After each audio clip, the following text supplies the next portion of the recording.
వంజరం చేప తీసుకున్నామండి, కేజీన్నర తీసుకున్నాం. వంజరం చేప చాలా బాగుంటుందండి. మసాలా పొడి ఇది పొడి పట్టుకున్నామండి.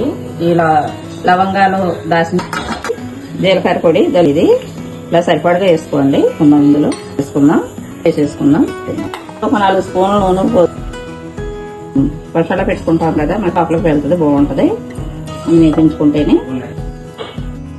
చూడండి, మసాలాలన్నీ పెట్టించుకుని 1 గంట పక్కన పెట్టుకున్నాం. ఇప్పుడు వేపించేసుకుందాం. నూనె పోసుకుందాం. ఇలాగ ఒక రేపు పెట్టేసుకున్న పేనం పెట్టుకుని నూనె పోసుకోండి. వీటి మీద బాగా వేగుతాయి. ఇలా కొంచెం వద్దనే పోసుకోండి.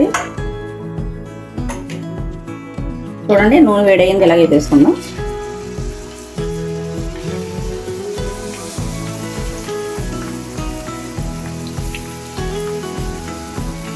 ఒక 10 నిమిషాలు ఇలా వేయించుకుందామండి. మళ్ళీ తిరగేసుకుందాం. ఒక 5 నిమిషాలు అయిన తర్వాత మళ్ళీ తిరగేసుకుందాం.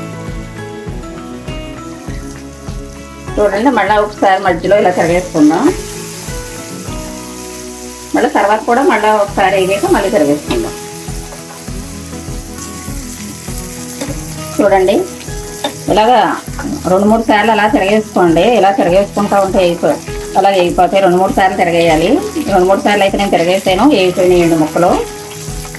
ఇలా తీసేసుకుందాం ఇప్పుడు మనం ప్లేట్లోకి.